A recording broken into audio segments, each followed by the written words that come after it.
Hi everybody, and welcome to the second half of Captain Underpants and the Big Bad Battle of the Bionic Booger Boy. This comic book should give you a pretty good update of our story so far. The sad, sad truth about Captain Underpants. Once upon a time there were two cool kids named George and Harold, or Mecha Groovy. Me too. But unfortunately they had a mean principal named Mr. Krupp. Blah blah blah. So one day they hypnotized him with a 3D hypno ring. You will obey our every command. Yes, masters. Mr. Krupp became under their control. You are now a monkey. Ha ha ha! Ooh, ooh, ooh! But they made a terrible mistake. You are now Captain Underpants. Okay. Ha ha ha! Tra-la-la! It was funny until he jumped out the window. Hey, come back here. No way! Mr. Krupp really thought he was a real superhero. He got in all kinds of trouble. One time, he almost got killed by a dandelion. Help! So George stole some superpower juice from a UFO, and he gave it to him, glub glub glub. And Mr. Krupp got superpowers. Now he can fly and stuff. Here we go again. Now whenever Mr. Krupp hears somebody snap their fingers, blah blah blah, snap, he turns into Captain Underpants, tra-la-la. And whenever CU gets water on his head, he turns back into Mr. Krupp, blah blah blah. So remember, don't snap your fingers around Mr. Krupp. But that's only the first part of our story. Read on. Okay, well, there's this other kid in our school named Melvin Sneedly. I'm a dumb nerd. Melvin invented a combiner thingy that morphs stuff together. First, he combined his pet hamster, Sulu, with a robot. Eureka! I've created the world's first bionic hamster! Next, he tried to combine himself with a robot, but he sneezed at the last second. Achoo! And he accidentally got combined with a robot and his boogers. He became the Bionic Booger Boy. I'm a dumb nerd. Uh-oh. Then one time he caught a cold. Achoo! Then he got mad and turned into a monster. Then he ate up Captain Underpants, but Sulu the Bionic Hamster beat him up. Then Melvin's parents came and reversed the combiner thingy. They zapped him and blew away the boogers. Zap! Boom! Now Melvin and Mr. Krupp were safe, but something was wrong with them. I'm a dumb nerd. Blah blah blah! Then the boogers came to life and smashed the combiner thingy, and the chase was on! The end of part 1. Chapter 1, George and Harold. This is George Beard and Harold Hutchins. George is the kid on the left with the tie and the flat top. Harold is the one on the right with the t-shirt and the bad haircut. Remember that now. National Fine Arts Academy. This is Mr. Krupp, Melvin Sneedly, and Sulu the Bionic Hamster. Mr. Krupp is the one on the left with the underwear and the bald head. Melvin is the one on the right with the bow tie and the glasses. And Sulu the Bionic Hamster is the hamstery-looking one in the middle with the laser eyeballs, the macro-hydraulic jumpatronic legs, the super-symgobulating mini atomo arms, the virtually indestructible flexogromonic endoskeleton, and the twin-turbo 3000 SP5 Kung Fu titanium lithium alloy processor. Remember that now. And these are the 3 ridiculous robo-boogers. 3 of the most vilest, most disgusting, and most terrifying creatures ever to drip across the face of the earth. Even their names were horrible, monstrous monikers, the sound of which would drive madness into the hearts of the bravest of heroes. If you dare to know their nightmarishly deplorable names, I will tell you, but don't blame me if you have to sleep with a nightlight on for the rest of your life. Their names were, from left to right, Carl, Trixie, and Frankenbooger. See, I told you they were scary names. National Fart Academy. Carl, Trixie, and Frankenbooger each bellowed out terrifying, ear-piercing screams of unstoppable fury as they chased our heroes down the city streets. Finally, the Robo-Boogers cornered everyone in a dead-end alley. The 3 Flemish fiends oozed closer and closer until at last they leaped toward their prey. The situation had become so frightening that George, Harold, Melvin, and Mr. Krupp closed their eyes tightly and waited for the terrifying sounds of their own inevitable demise. Globble, globble, globble! But instead of hearing inevitable demise-y type sounds, our heroes heard something quite different. You see, at the very last second, Sulu the Bionic Hamster stretched open his flexogromonic jaw and shoved the 3 boogery behemoths into his mouth. Sulu's bionic cheeks swelled to capacity as he raised his furry head toward the sky. Then, with the force of a lunar shuttle liftoff, Sulu shot the 3 slimy villains into space. Spitooey! Spitooey! Spitooey! The 3 ridiculous robo-boogers sailed through the sky like cannonballs. In no time at all, they left Earth's atmosphere and began sailing toward Uranus. The terrifying battle was over. Wow, that was a really quick story, said Harold. This is going to be our shortest adventure ever. Ain't that the truth, said George. Chapter 2. It ain't. Unfortunately for George and Harold, their adventure had only just begun. As everyone walked back to school, a confusing argument got underway. I want my hamster back, said Mr. Krupp. Your hamster? Said George. First of all, he's our hamster now. And second of all, he never belonged to you. He belonged to Melvin. I don't care who he belongs to, Melvin interrupted. Hamsters aren't allowed in school, especially not in my school. I'm giving all 3 of you bubs a detention for bringing that furry beast into your classroom. You can't give us a detention, said Harold. You're just a kid like us. Suddenly, Mr. and Mrs. Sneedley came running toward them. Melvin, you're all right, cried Mrs. Sneedley. We're so happy that you're safe, son, cried Mr. Sneedley. Mommy! Papa! Cried Mr. Krupp. He dashed over to Melvin's parents with open arms. The sight of a bald grown man in his underwear running toward them made Mrs. Sneedley scream in horror. Hey, what's the big idea? Yelled Mr. Sneedley. It's me, Papa, cried Mr. Krupp. Don't you recognize your own son? Get away from us, you weirdo! Mrs. Sneedley yelled as she hit Mr. Krupp with her purse. Melvin ignored the commotion as he walked past them all and went to the school. Melvin stormed upstairs and headed for the school office. Everyone except Miss Anthrop had already gone home for the day, and she was getting ready to leave, too. Just where you think you're going, woman? Shouted Melvin. Miss Anthrop turned and stared in shock at the 4th grader standing behind her. What did you just say? She cried in a voice that was rapidly becoming a scream. Who do you think you are? I'm the guy who's gonna fire your hiney if you don't get me my coffee. Now, yelled Melvin. Normally, school secretaries don't have the authority to hang a child from a coat hook by his underwear, but today had been a particularly stressful day for Miss Anthrop. She had been covered in snot, carried through town by a rampaging robotic monster, and worst of all, forced to chaperone an elementary school field trip. Now it was payback time. Chapter 3. Melvin and Creppy the Kid. Miss Anthrop collected her things and left for home, grumbling under her breath as she passed George and Harold in the hallway. The 2 boys could hear Melvin's angry shouts coming from down the hall, so they went to the office to investigate. While they were getting Melvin off the hook, Mr. Krupp ran into the office, sweaty and out of breath. You guys have got to help me, he cried. My mom and dad are trying to kill me. Has the world gone mad? Relax, Einstein, said George calmly, and put on some clothes. George and Harold had already figured out what was going on, so they tried to explain the situation to Melvin and Mr. Krupp. You see, said Harold, after you guys got morphed together by the Combinatron 2000, we switched the batteries around and separated you. But for some strange reason, it switched your brains around. Now Mr. Krupp's brain is inside Melvin's body, and Melvin's brain is inside Mr. Krupp's body. That's a bunch of bunk, yelled Melvin. Take a look and see for yourselves, said George. He pulled a full-length mirror in front of Mr. Krupp and Melvin. They looked at themselves in astonishment.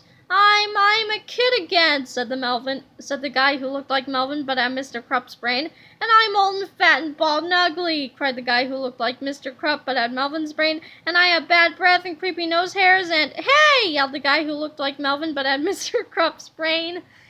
At this point, you might be saying to yourself, dang, this book is getting confusing. Now don't worry, this will all get cleared up by the end of chapter 17. But for now, let's rename the 2 characters who had the right brains and the wrong bodies, shall we? Let's call the guy who looks like Mr. Krupp but has Melvin Sneedley's brain Mr. Melvin. And we'll call the kid who looks like Melvin Sneedley but has Mr. Krupp's brain Creppy the Kid. Please refer to the handy X-ray chart below in case you get mixed up. Chapter 4. Things get worse. Creppy the Kid climbed up into his chair and demanded to know what was going to be done about this mix-up. I could solve this problem right away if I still had my Combinatron 2000, said Mr. Melvin sheepishly, but it got smashed in the last book. Well, start building a new one, bub, shouted Creppy the Kid. Okay, whined Mr. Melvin, but it'll take about 6 months. 6 months? Screamed Creppy the Kid. I can't go around looking like a kid for 6 months. I got a school to run, Buster. Sorry, Mr. Melvin whimpered, but building a cellular combiner is extremely difficult. It takes time. It's not easy like building a robot, or a time machine, or a photoatomic transengobulating ectofan triplutonic zanziptomizer. Hey, wait a second, said George. Did you just say that building a time machine was easy? Yeah, said Mr. Melvin. It just takes a day or two. Why? Well, why don't you just build a time machine, asked George. Then you can go back in time to before the Combinatron 2000 got smashed, grab it, and bring it back to the present time. Mr. Melvin thought for a moment, and then his eyes lit up. I've got it, he said, snapping his fingers. I'll build a time machine, then go back in time to before the Combinatron 2000 got smashed, grab it, and bring it back to the... Hey, what the heck is he doing? Snap. Everyone turned and looked at Cruppy the kid, who had just stripped down to his underwear and was now tying a red curtain around his neck. Oh no! Screamed George. Get some water! Get some water! Harold ran out to the drinking fountain, but he was too late. Cruppy the kid shouted a triumphant tra-la-la, and then turned and flew out the window.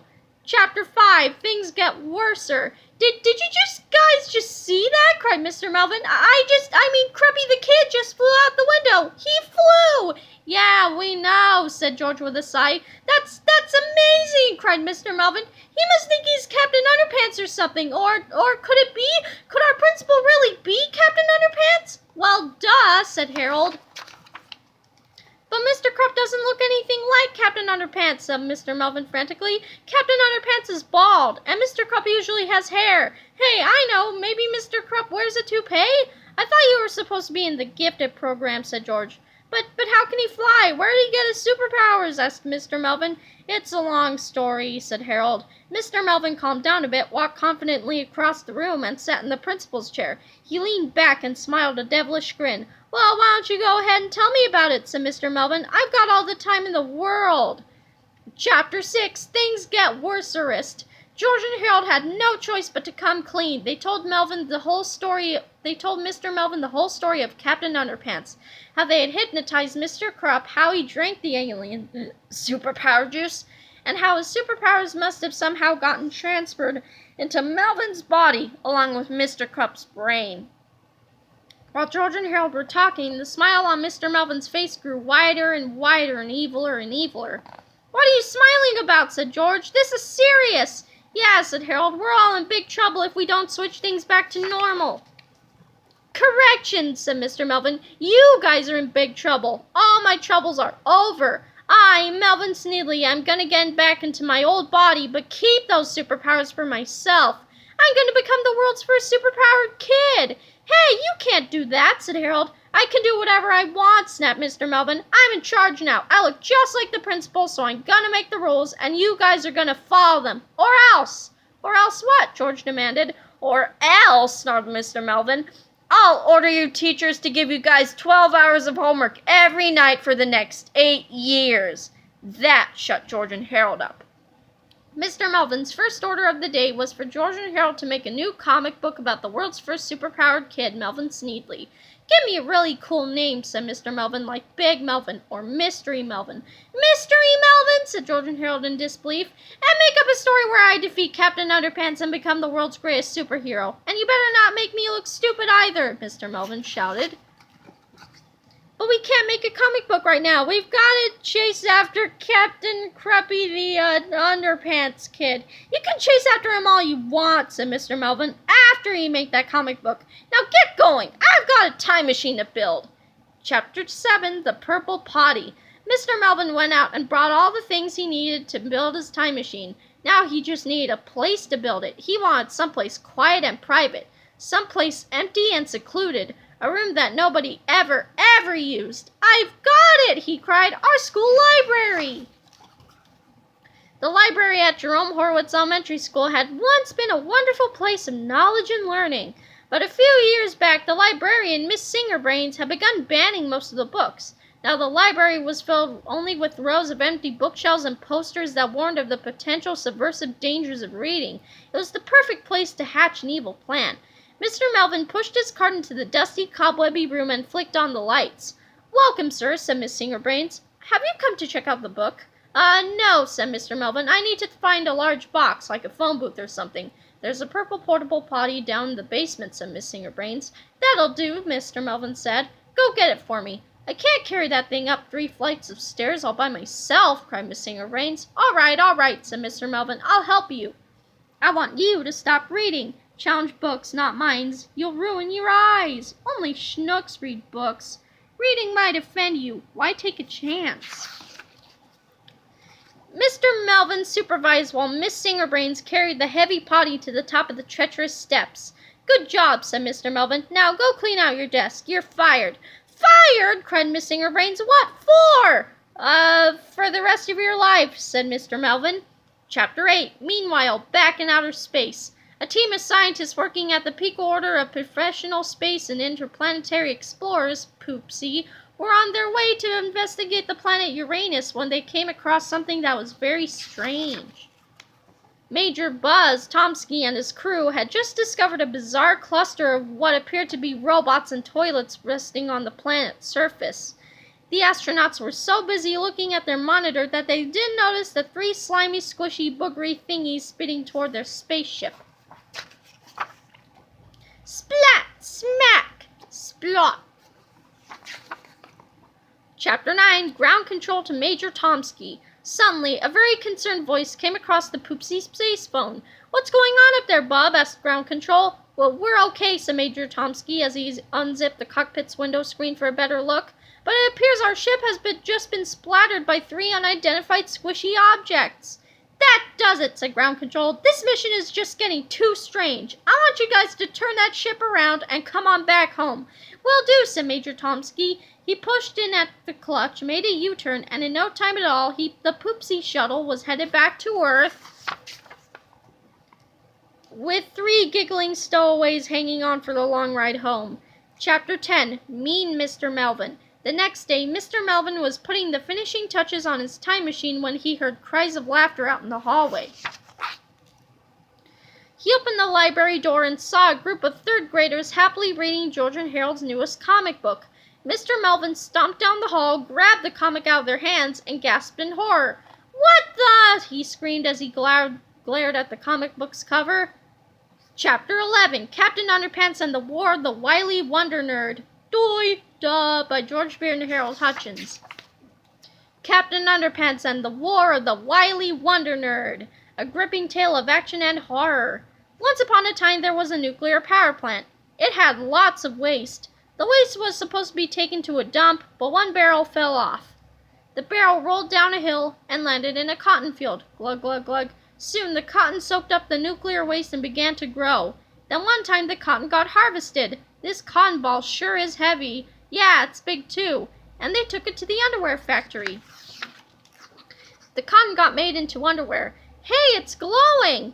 Soon, look, Melvin, there is a sale on glow-in-the-dark underwear. Duh, me want some, Mummy, duh. Soon Melvin had his very own pair. Now you're the coolest kid ever. Duh, I sure am. But that night, the radioactive underwear made him grow. And grow. And grow. Crash. The next morning, Melvin woke up. Yawn! So he walked to school. Duh, I'm grumpy. Boom, boom, boom, boom. Sir, a giant nerd is attacking the city. Call the army and stuff. Soon the army and stuff arrived. Then there was a big war. I'm telling! Wonder Nerd picked up a tank and threw it. Meanwhile, at the nearby school, you guys are pathetic. You're worthless and weak. Crash. Help! Wonder Nerd just threw a tank and squished somebody. Oh no, who was it? The gym teacher. Thank goodness. I thought it was somebody important. This looks like a job for Captain Underpants. Zoom. Hey, Wonder Nerd, quit it! I'm not a nerd, I'm cool, my mommy said so. Captain Underpants flew around and saw a tag on Wonder Nerd's undies. Warning, these underpants may shrink when washed. Aha, I got you! Okay, do whatever you want, but please don't dunk me in the lake. Huh? You can kill me, but please don't dunk me in the lake, I pray it. Oh yeah? Well, maybe I will dunk you in the lake. Oh, heavens no! I'll show you. No way. Ha ha ha. Get ready. Aw, man. Hey, what the? Ah, my underpanties got wet. They're shrinking. Here, birdie, birdie. Sss. Hooray for Captain Underpants! Wah! It's off to nerd jail for you. Tra-la-la. Moral: always buy pre-shrunk underwears.